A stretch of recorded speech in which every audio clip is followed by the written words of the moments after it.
নমস্কার, দেখছেন রিপাবলিক বাংলা। বাংলার প্রাইম টাইম নিয়ে আপনাদের সঙ্গে রয়েছি আমি বিশাখা। আমার সঙ্গে আজ থাকছে সন্তু।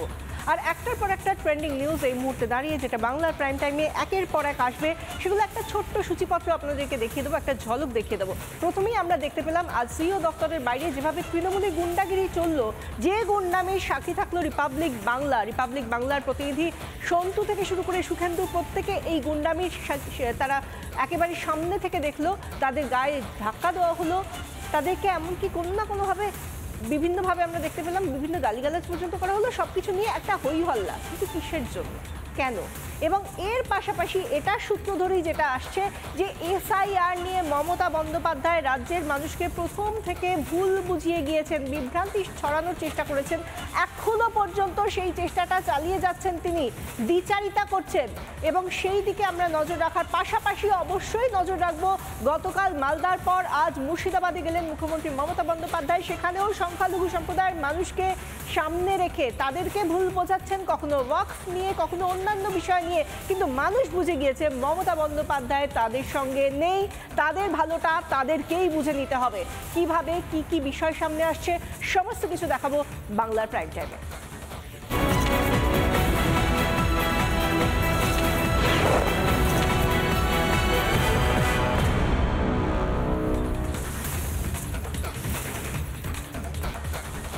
এসআরের কাজে বাধা দিতে তৃণমূল উঠে পড়ে লেগেছে। কোথাও গুন্ডামি করছে, কোথাও ডেটা এন্ট্রি অপারেটর নিয়োগ করা হচ্ছিল, কোথাও বিএলওদের টাকা আটকে রেখেছে রাজ্য সরকার। তৃণমূল এবং রাজ্য সরকার চাইছে বাংলায় এসআরটা ঠিক মতো ভালো মতো যাতে না হয়। আবার এটাও চাইছেন এসআরটা কমপ্লিট হয়ে যাক, তাড়াতাড়ি হয়ে যাক। কেন? কারণ মমতা বন্দ্যোপাধ্যায় তিনি নিজে আশঙ্কা প্রকাশ করে বলেছেন এসআর কমপ্লিট না হলে রাষ্ট্রপতি শাসন জারি। তারই মাঝে যে তথ্য উঠে আসছে, এসআরের কাজ 99.95% ফর্ম ফিল আপ হয়ে গিয়েছে এবং ডিজিটালাইজ করা হয়েছে 98.84%। এসআর হলে ভোট ব্যাংকে ধাক্কা পড়বে। সিইও দপ্তরে তৃণমূলপন্থী যারা বিএলও রয়েছে তাদের যে আন্দোলন, সেই আন্দোলন এই প্রশ্নটা তুলে দিচ্ছে। এই প্রশ্ন তুলে দিচ্ছে মমতা বন্দ্যোপাধ্যায়ের মঞ্চ থেকে বলা সেই কথা, এসআর নেহি হোনে দুঙ্গা, পুরা ঘেরাও হয়। এই মুহূর্তে সেই ছবিগুলো দেখুন। এই অসভ্যতামি করছে এনারা শিক্ষক, এনারা বিএলও। ভাবতে অবাক লাগে এনারা কারা। বিএলও খুঁজতে গিয়ে আমরা দেখেছি যে প্রায় 1000 জনের মধ্যে হয়তো 4 জন বিএলও থাকে। পুলিশের গার্ডরেল ভাঙে, পুলিশকে ধাক্কা দেয়, সাংবাদিকদের মারে। এই ছবিগুলো দেখুন, পুলিশের সামনে গুন্ডামি করে। ছবিগুলো দেখুন। আমি যখন গিয়েছিলাম এই জায়গায়, পুলিশকে অসভ্যতামি করেছে, পুলিশের সঙ্গে রাজ্য সরকারি কর্মী হিসাবে রাজ্য সরকারি কর্মীদের গালিগালাজ করেছে, নির্বাচন কমিশনকে গালিগালাজ করেছে, এমনকি সাংবাদিকদেরও কিভাবে হেনস্থা করেছে, শারীরিকভাবে মারধর করেছে, শারীরিকভাবে হেনস্থা করেছে। দেখুন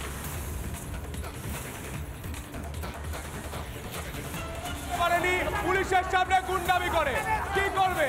কিচ্ছু করতে পারবে না, কিচ্ছু করতে পারবে না।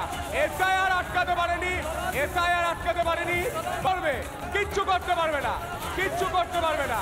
এসআইআর আটকাতে পারেনি, পুলিশের সামনে। যারা বিক্ষোভ করতে সিইও দপ্তরের বাইরে এসেছেন তারা মুখে বলছেন তারা নাকি বিএলও, কিন্তু তাদেরকে যখন ধরে ধরে প্রশ্ন করা হচ্ছে আপনি কি বিএলও হলে আপনি কোন বিধানসভা কেন্দ্রে কত নম্বর পার্টের আপনি বিএলও, তারা হয় মুখ লুকোচ্ছে নয়তো বলছে আমার ইনি বিএলও, আমার পরিবারে কোনো একজন বিএলও আছে, আমার পাশের পাড়ায় একজন বিএলও থাকেন। আর যখন তাদেরকে জিজ্ঞাসা করা হচ্ছে আপনারা কিসের জন্য এসেছেন, ডেটা এন্ট্রি অপারেটরের কাজ করতে হচ্ছে বলে, তো তারা বলছে হ্যাঁ। এবং সেই জায়গা থেকে তারা এটা যখন প্রশ্ন করা হচ্ছে যে ডেটা এন্ট্রি অপারেটর দেওয়ার কথা তো রাজ্য সরকারের, আপনারা কেন সিইও দপ্তরের বাইরে এসে তাহলে ভিড় জমাচ্ছেন, কেন সেখানে বিক্ষোভ করছেন, নবান্নর সামনে গিয়ে বিক্ষোভ করুন না, তাদের কাজটা তারা করছে না। এই নিয়ে কি কিছু বলবেন? তখন বিক্ষোভকারীরা একেবারে চুপ, কিচ্ছু বলছে না। বরং যারা প্রশ্ন করছে, রিপাবলিক বাংলার প্রতিনিধি সুখেন্দু সরকার, সন্তু পান্ডা যখন প্রশ্ন করছে তখন তাদের দিকে রেড়ে করে তেড়ে আসছে এই তৃণমূলী বিএলওরা। সুখেন্দু সরকার যখন প্রশ্ন করলেন আমাদের প্রতিনিধি কি বললেন, কিভাবে তার দিকে তেড়ে যাওয়া হলো দেখুন। তো বিএলও মারা গিয়েছেন তো উদ্বেগের প্রতি যে কোনো মৃত্যুই জন্য সমবেদনা রয়েছে। একটু প্রশ্ন করুন কমিশন অবস্থাকে। হ্যাঁ অবশ্যই প্রশ্ন করুন, এখনই প্রশ্ন করুন। আপনি আঙুল দিয়ে কথা বলছেন কেন? আপনি গায়ে হাত দিয়ে কথা বলছেন কেন? গায়ে হাত দিয়ে কথা বলছেন কেন? আপনি কিভাবে বলবে আপনাকে? আমি আপনাকে জিজ্ঞেস করেছি, আমি আমার কাজটা করছি। আমি জিজ্ঞেস করেছি আপনাকে। ডেটা এন্ট্রি অপারেটরের কাজ কখনো বিএলও করে না। এই ডেটা এন্ট্রি অপারেটরের নিয়োগটা রাজ্য সরকারের করা কথা। যখন এটা যখন ডেটা এন্ট্রি অপারেটর করছেন না রাজ্য সরকার আজ প্রথম নয় যাদের এসআর করার কাজ সঠিকভাবে করার কাজ সেই বিএলওরা প্রথম দিন থেকে অসভ্যতামি করে যাচ্ছে। পুলিশকে গালিগালাজ দিচ্ছে, পুলিশের গার্ডরেল ভেঙে দিচ্ছে, নির্বাচন কমিশনকে বলছে কালো হাত ভেঙে দাও, গুড়িয়ে দাও। নির্বাচন কমিশনের অফিসের সামনে ঘেরাও করে বসে রয়েছে। প্রতিদিনের সেই বিক্ষোভের ছবিগুলো আমরা দেখাবো। দেখুন এই সেই ভুয়ো বিএলওদের অসভ্যতা। যারা বিএলও নন, যারা বলেন আমরা এক্স বিএলও,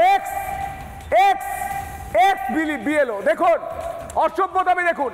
আমি সেদিন ছিলাম, আমায় বলছে মারবো, তোমায় মারবো। দেখুন, আর এটা পুরনো ছবি দেখলেন, এবার আজকের ছবিটা দেখুন। আজকের ছবিটা দেখুন, একই লোক দেখতে পাচ্ছেন, একই লোক যারা গুন্ডামি করছে তারা একই লোক। বুঝতে পারছেন যে যদি এসআইআর না হয় তাহলে রাষ্ট্রপতি শাসন জারি হবে। আপনারা বুঝতে পারছেন না? এতে আমাদের কি আছে? আমাদের কিছু আছে না। আমাদের বেসিক দাবি, ন্যায্য দাবি, ওটা মেনে নিলে। দেখুন দেখুন ইনি এক্স বিএলও, এনার বডি ল্যাঙ্গুয়েজ দেখুন। আর যারা বিএলও নয় তাদের বডি ল্যাঙ্গুয়েজ দেখুন। আক্রমণ করছে দেখুন, আক্রমণ করছে দেখুন, গায়ে হাত দিচ্ছে দেখুন, গায়ে হাত দিচ্ছে দেখুন। এরা স্কুলের শিক্ষক কি করে হয়? কোন স্কুলের শিক্ষক আপনি? কোন স্কুলের শিক্ষক? স্টুডেন্টদের শেখান? আপনি প্রধান শিক্ষক কোন স্কুল? কোন স্কুল? এনাকে দেখুন, ইনি একজন শিক্ষক। আপনি কোন? দেখুন এরা হচ্ছে গুন্ডা, গুন্ডা পুলিশের সামনে গুন্ডামি করে। বডি ল্যাঙ্গুয়েজ দেখুন, এরা শিক্ষক। ভয় পাচ্ছে রিপাবলিককে। এই গুন্ডাগুলোকে চিনো। আমাকে আটকাচ্ছেন কেন? ওনাদের আটকান। আমাকে আটকাচ্ছেন কেন? আটকান। ইলেকশন কমিশনের অফিসের সামনে এইভাবে গুন্ডামি দেখুন। একমাত্র শিক্ষক যিনি তার দায়িত্ব পালন করছেন, আর বাকিগুলো গুন্ডা। এসআইআর এ ভয় পাচ্ছে, বাকি প্রত্যেকেই গুন্ডামি করছেন। এনারা কোন স্কুলের শিক্ষক?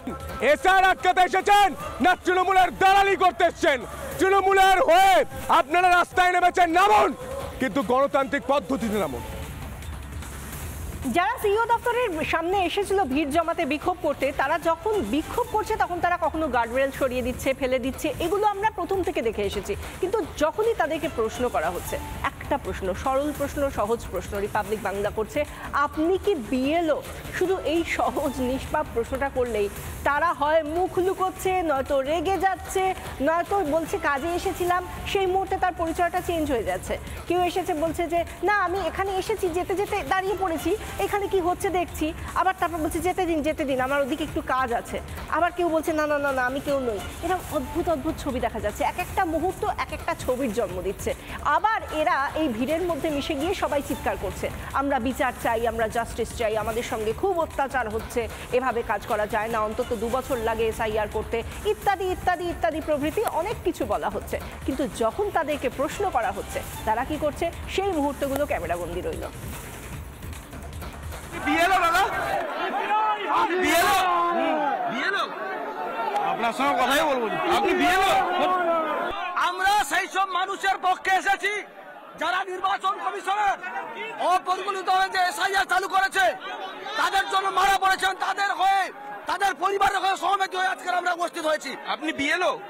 বিএলও নয়, বিএলও পরিবারের সহমতি। আমরা পাশে বসে দেখেছি যারা বিএলওরা কাজ করে। কি বিএলও? না না না, আমরা বিএলও পরিবারের সদস্য। বিএলও পরিবারের সদস্য? কোথাকার? কোন? যে চ্যানেল পূর্ব মেদিনীপুর। এখানে কি করছেন? এখানে তাদের হয়ে আমরা এই করতে আসছি, বিএলওদের হয়ে। অনেক বিএলওর তো কাজ শেষ হয়ে গেছে এবং এসআইআর প্রক্রিয়া আমরা যদি দেখি বিহারেও খুব সুষ্ঠুভাবে সম্পন্ন হয়েছে। এই ধরনের প্রশ্ন একমাত্র আপনারাই করছেন। ফেসে গেছে মিথ্যাচারের ঢোল, মিথ্যাচারের ঢোল ফেসে গিয়েছে। তাই গুন্ডামি যাতে যে কোনো ভাবে একটা আটকানো যায়। প্লিজ এসে একটা বন্ধ করে দিন। মমতা বন্দ্যোপাধ্যায় চিঠি দিয়েছিলেন না, মমতা বন্দ্যোপাধ্যায় দেখতে পাচ্ছেন না তার এই পাঠানো বিএলওরা গুন্ডামি করছেন? আরে দেখতে পাবেন কি করে? তিনি তো নিজেই মিথ্যাচার নিয়ে ব্যস্ত। তিনি এসআর নেহি হোনে দুঙ্গা বলার পর আজ তিনি বলছেন এসআর না হলে রাজ্যে রাষ্ট্রপতি শাসন জারি হয়ে যাবে, ভোট হবে, এটাই নাকি পরিকল্পনা। আর কত মিথ্যাচার, আর কত। দেখুন, নিশ্চিন্তে থাকুন, এসআইআর এর নাম করে ভয় পাবেন না, শুধু নিজেদের কাগজপত্রগুলো ঠিক মতো জমা দিন। ওরা টাইমটা বেছে নিয়েছে, যদি আমরা না করতে দিতাম তাহলে ইলেকশন না করে রাষ্ট্রপতি শাসন করত। বুঝতে পেরেছেন চালাকিটা অমিত স্যার, মটুয়া ভাইয়ের? আমরা অত বোকা নই বাবু মশাই, গদি ভাই, আমরা অত বোকা নই। মমতা বন্দ্যোপাধ্যায় এখন একেবারে একটা উভয় সংকটে রয়েছেন এই এসআইআর বিষয়। কারণ এসআইআর না হলে কি হবে সেটা মুখ্যমন্ত্রী নিজেই বলছেন যে না হলে এসআইআর না হলে রাষ্ট্রপতি শাসন জারি করে দেবে, আর সেক্ষেত্রে তার গদি তো যাবেই। আর অন্যদিকে এসআইআর হলে কি হবে সেটা তো আমরা দীর্ঘদিন ধরে দেখছি। হাকিম পোস্ট চেকপোস্টে সেখানে অনুপ্রবেশকারী রোহিঙ্গাদের ভিড় বাড়বে, সেখানে একের পর এক আমাদের রাজারহাট থেকে শুরু করে নিউ টাউনে একের পর এক দমদমে আটঘরা বস্তি ইত্যাদি বস্তি, সেই সমস্ত জায়গা থেকে অনুপ্রবেশকারী রোহিঙ্গাদের সংখ্যাটা কমে কমে কমে কমে আস্তে আস্তে খালি হয়ে যাবে। এবং সেই জায়গা থেকে মুখ্যমন্ত্রী মমতা বন্দ্যোপাধ্যায় এসআইআরটা চান না, খুব স্বাভাবিক।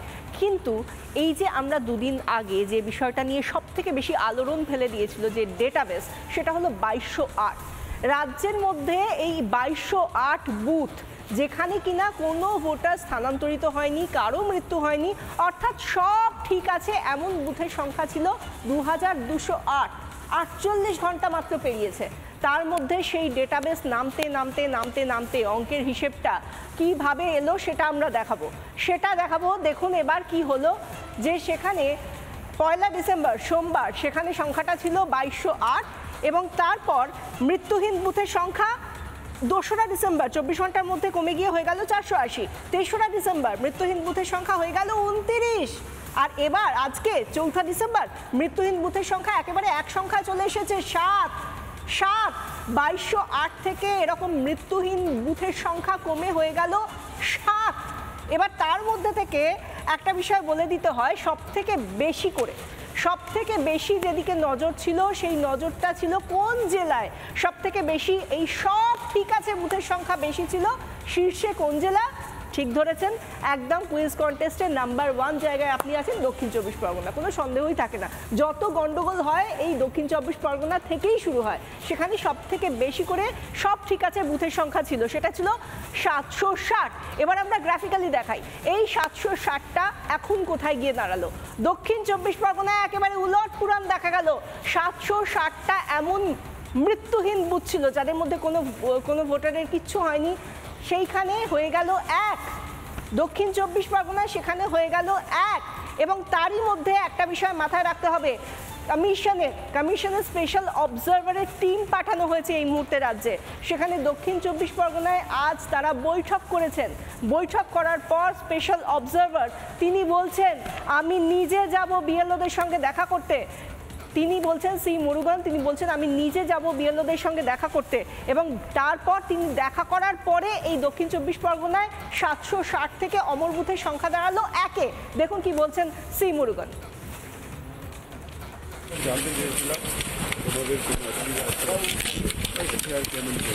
আমি তো ফিল্ডে যাচ্ছি, আমি বিএলওদের কাছে আমি যাচ্ছি। পলিটিক্যাল পার্টি কি জানালো, মূলত আপনার কাছে কি অভিযোগ জানালো? এটা আপনাকে তো বাংলার মানুষের জন্য এসআইআর কেন প্রয়োজন ছিল একটা উদাহরণ দিই। অনেকেই বলবেন বাংলাদেশিরা এখানে ছিল, তারা চলে যাচ্ছে, অনেক বাংলাদেশি নাম তুলে ফেলেছিল, আমাদের রাজ্যে ছিল। অনেকেই মেদিনীপুরের লোকেরা বলবেন, বাঁকুড়ার লোকেরা বলবেন এটা তো উত্তর 24 পরগনা দক্ষিণ 24 পরগনার অসুবিধা, আমার তো কিছু নয়। আরে আপনার অসুবিধা। আপনি জানেন কি করেছে? বাবলু সিংহ নাম তার, আসল নাম তাজউদ্দিন। তিনি তার বন্ধু মারা যাবার পর সেই বন্ধুর বাবার ফলস ডকুমেন্টস দিয়ে, মিথ্যা তথ্য দিয়ে নিজের নাম করে দিয়েছে বাবলু সিংহ। এই সত্যচরণ সিংহ যার ছেলে মারা গিয়েছে, তিনি আজ চোখে জল নিয়ে কি অভিযোগ করছেন একবার শুনুন আর নিজের কথা ভাবুন। জায়গা কেনার ব্যাপার আছে, ভোটের কাগজ এবং আধার কার্ডটা আমি নিব বলে নিয়ে যায়। তারপরে ইদানিং আমরা শুনতে পাইলাম যে মসজিদ কাছে যে ও নাকি আমার নামকে বাবার নাম করিয়া ভোটার লিস্টে তুলে যে ওর আসল নাম হচ্ছে তাইজুদ্দিন। হ্যাঁ, আমার সঙ্গে কোনো নাই, লিঙ্ক নাই। থানায় জানাইছি যে আমার যাতে করে নামটা না দেয়। আমাকে দত্তক নিয়েছিল। দত্তক নিয়েছিল? দত্তক নিয়েছিল। কেন? আমি পুরানো ছানা দত্তক নিয়েছিল ওরা। আপনি কত বছর এখানে? 33 বছর। শেখ তাজাউদ্দিন আপনি চেনেন? না, কোনো ব্ল্যাকমেল করে আমি কি করবো? টাকা অফার দেওয়া হয়েছিল, 7-8 লাখ টাকা দিতে হবে, আর কিছু হবে না। যে মারা গিয়েছে সে আপনার কে হন? প্রতাপ সিংহ। কে হন দাদা? আচ্ছা, এই তাজউদ্দিনরা কারা, মিঠু মোল্লারা কারা, যারা বারংবার হাকিমপুরে কখনো দিনের আলোয় কখনো রাতের অন্ধকারে গিয়ে পালানোর চেষ্টা করে? তাদেরকে দেখতে পান না মমতা বন্দ্যোপাধ্যায়? অনুপ্রবেশকারীদের কেন দেখেন না? তিনি বলেন যে না, রোহিঙ্গারা এখানে কেউ নেই। কি বলেছেন আজও শুনুন। রোহিঙ্গা যদি আসে, বাংলায় তো বর্ডার নেই, আসে মণিপুর হয়ে, মিজোরাম হয়ে, নাগাল্যান্ড হয়ে, সেখানে কেন এসআইআর হবে না? বিজেপি আছে বলে খোকা বাবুকে দুধ খাওয়াতে হবে। বাংলা ভাষায় কথা বলা মানে বাংলাদেশি, এটা তো ঐতিহাসিক কারণে। 1947 সালের আগে সব তো একসাথে ছিল, তারপরে দেশ ভাগ হয়ে যায়। কিন্তু আমি আমার মাতৃভাষায় কথা বললে তুমি আমায় বাংলাদেশি বলে তুমি পুশব্যাক করবে না। মুখ্যমন্ত্রী মমতা বন্দ্যোপাধ্যায় নির্বাচন কমিশন বলেনি যে বাংলা ভাষায় কথা বললেই বাংলাদেশি হয়ে যাবে, তাদেরকে পুশব্যাক করা হবে। আপনি মিথ্যাচার করছেন, মিথ্যা কথা বলছেন। নির্বাচন কমিশন পরিষ্কার বলছে যে সাতক্ষীরা থেকে এসেছে, 2002 সালে যার ভোটার তালিকায় নাম নেই তারা বাংলাদেশি। যারা ধর্মীয় কারণে নিপীড়িত হয়ে এখানে এসেছেন তাদেরকে নাগরিকত্ব দেবে এই ভারত সরকার। আপনি মিথ্যা কথা বলছেন, এই অভিযোগ শঙ্কর ঘোষের। দেখুন, সাংবিধানিক সংস্থা দ্বারা করা হচ্ছে, তার বিরোধিতায় রাস্তায় নামেন, প্রতিবাদ করেন, আর বাড়িতে ফর্ম নেন, আর মন্ত্রীদেরকে দিয়ে সোশ্যাল মিডিয়ায় ছবি ছাপান। সেই মুখ্যমন্ত্রীর আর কত এসআইআর নিয়ে মিথ্যে কথা প্রচার হবে? মাননীয় মুখ্যমন্ত্রীর বড় সমস্যা হচ্ছে উনি কেন্দ্রের সরকারকে তার প্রতিদ্বন্দ্বী মনে করেন, ফলে কেন্দ্রের বিরোধিতা করতে গিয়ে দেশ বিরোধিতা, এটা হচ্ছে রাজ্যের মুখ্যমন্ত্রীর অভ্যেস। আমরা শুনতে পাচ্ছি, আমরা দেখতে পাচ্ছি যে রাজ্য জুড়ে কি চলছে। এসআইআর আটকানোর জন্য তৃণমূল মাঠে ময়দানে নেমে লাফালাফি করছে। কিন্তু প্রশ্নটা হচ্ছে, মা মাটি মানুষের সরকার বলে আসা আদতে মানুষের জন্য কি করেছে?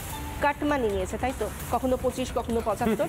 এইটা আমরা দেখে এসেছি। আজকে আরেকটা ছবি দেখলাম, যেটা ভাইরাল ভিডিও, মুর্শিদাবাদ থেকে এই ছবি উঠে এসেছে, যেখানে বলা হচ্ছে যারা যারা কাটমানি দিয়েছিল সেই কাটমানিগুলো আবার ফিরিয়ে দাও।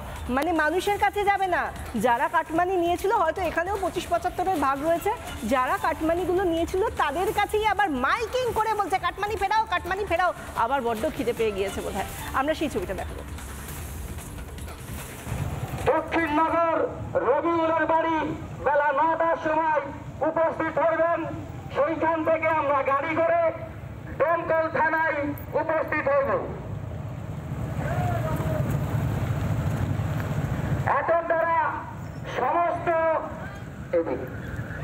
দ্বারা সমস্ত গ্রামবাসীকে জানানো যাইতেছে যে 144 নম্বর বুথের বুথ সভাপতি রিনকুর কাছে যে কাটমানির টাকা দিয়েছেন, সেই কাটমানির টাকা যারা যারা ফেরত নিতে ইচ্ছুক তারা বেলা 9 ঘটিকার সময় দক্ষিণনগর রবিউলের বাড়ি উপস্থিত হইবেন।